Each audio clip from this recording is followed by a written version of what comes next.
Order accepted. Hello everyone, and welcome to the Legacy of the Void Custom and Unofficial Fan Alpha. We've taken the stats from the BlizzCon build of Legacy of the Void and created this for us, the fans, to enjoy. Before I get started, I want to stress, this is not an official version of the game. It's our best attempt at replicating the game the way it was shown at BlizzCon, but it's impossible for us to guarantee that it is exactly the same. Many of the stats, like speed and damage, were available through playtesting. However, things like the splash radius of the stasis ward had to be approximated. The purpose of this mod is not to decide what is or is not broken or imbalanced. Blizzard has likely already adjusted and or changed completely many of these things since BlizzCon. The purpose of this mod is instead for us to enjoy something new and exciting. Some of it may stay, some of it may go, but in the end we can all have some fun messing around with Legacy of the Void-ish things. To the mod. There are lots of rumors going around about what was or what was not in the BlizzCon build of Legacy of the Void. Instead of including every single change from Heart of the Swarm to Legacy of the Void Custom, I'm just going to go over the undocumented changes and addressing these rumors.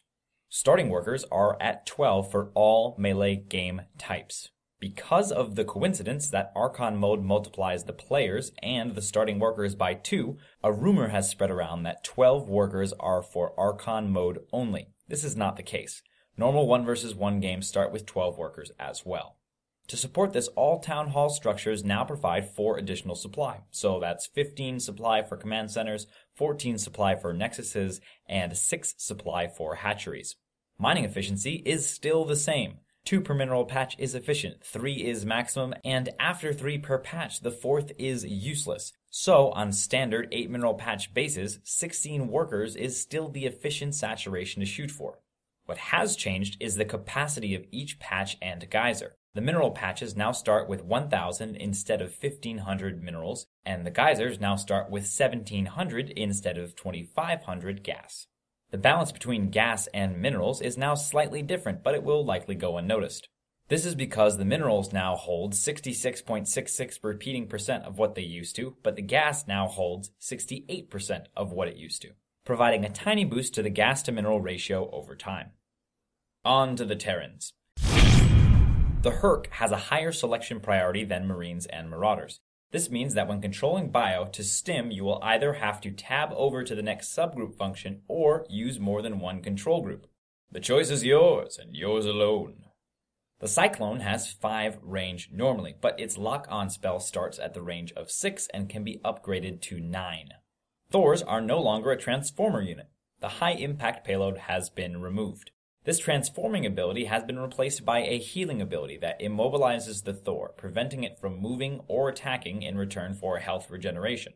Unlike repair, this costs no resources. The siege tank can be picked up while in siege mode. There is no upgrade for this, it's just something you can do now, so go do it.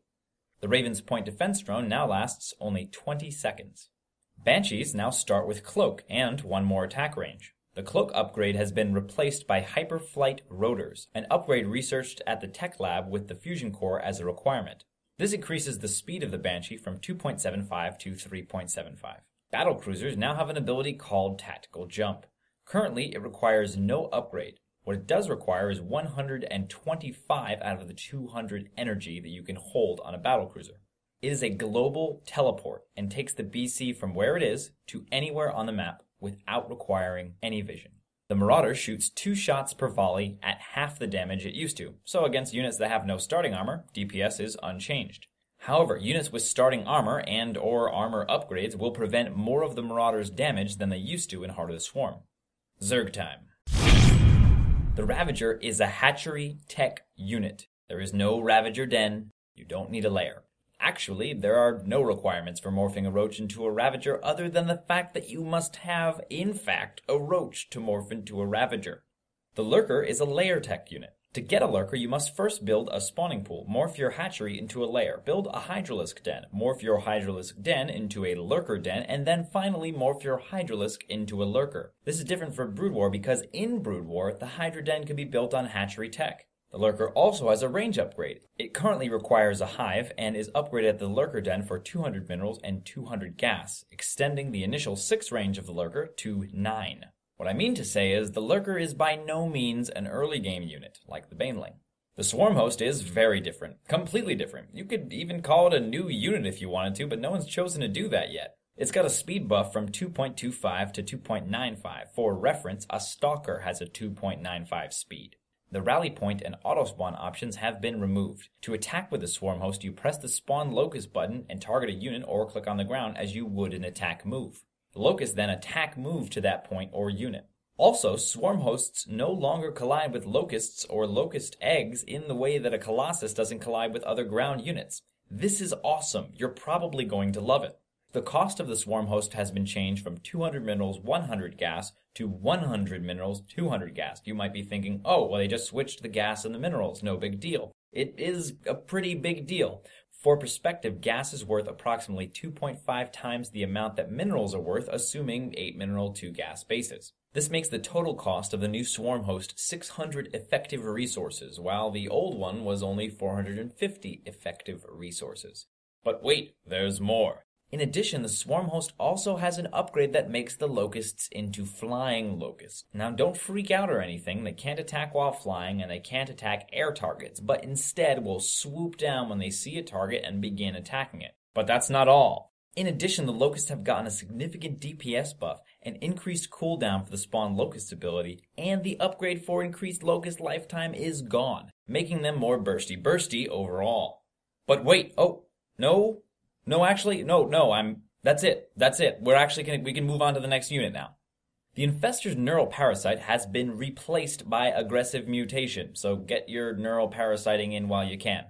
This area of effect damage buff spell does not require an upgrade, so you can start aggressively mutating everything in sight as soon as you make your first Infestor. Ultralisks now have +1 additional starting armor. This means that with full upgrades, Ultralisks will have 7 armor, 2 from starting armor, 3 from normal upgrades, and 2 from chitinous plating. Nice Worms are now untargetable until they complete. Enjoy. The Corruptor's Caustic Spray replaces the old Corruption spell. The damage stats I took from the tooltip on the playtest version was very interesting. Caustic Spray deals 6 damage per second for 6 seconds. Then it jumps up to 25 damage per second. So if you're going to spray something in the caustic variety, make sure you have more than 6 seconds to do it if you really want to do the terrible damages. And finally, the Protoss. The new Protoss unit is called the Disruptor. Like the Colossus, it requires robotics bait to build and does splash damage to ground units only. Contrary to popular belief, the Purification ability does not make the Disruptor go twice as fast, but instead from 2.75 to 3.75. But don't be a sad Protoss. The only ground units that can outrun a Purifying Disruptor are Speedlings, Speedbanes on creep, Speed Roaches on creep, and Hellions. 3.75 is fast. Prepare for gratuitous carnage. Warp-in time is increased from 5 seconds to 8 seconds. To be clear, this does not decrease the rate at which units will be pumped out of a warp gate because cooldown for the warp gate starts as soon as the unit begins warping in, and not after it finishes warping in. Units also take 200% damage while being warped in. Photon Overcharge now only hits ground units. Thermal Lance has been reduced to a +2 range upgrade. Keep in mind that the base stats of the Colossus have remained unchanged. It is still a 6 range unit before Thermal Lance, but it is an 8 range unit once Thermal Lance has been researched.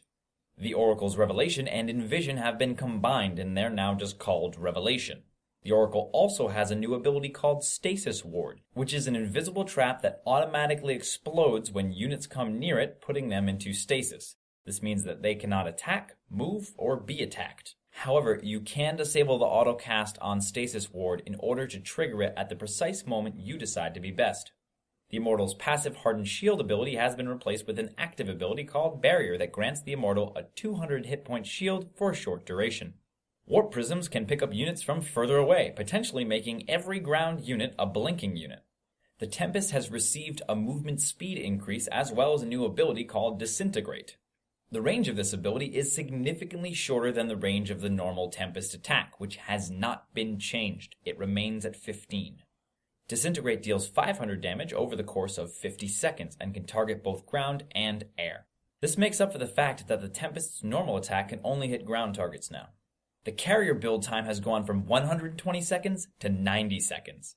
It also has a new ability called Release Interceptors. The currently completed interceptors are released to that area and stay there, automatically attacking all enemies for 60 seconds or until they are shot down, whichever comes first. That's all. Anything I haven't mentioned is in the game, so go try it out. To find players to play with, just go to Legacy of the Void Custom Group. First, click on the group button. Then click Find and type LOTV Custom in the search bar. Click on the group with that name and you're ready to start meeting people to play with. If something seems off about the mod and you have evidence that the build at BlizzCon was different, or you find a bug that we've missed, please let us know by posting in the Legacy of the Void Custom Team Liquid thread. My name is Jack Attack, and as always, thanks for watching. If you have an idea for a video you would like me to do, please leave it with any questions, comments, criticisms, concerns, or anything beginning with the letter C in the comment section below, and I'll see you again soon.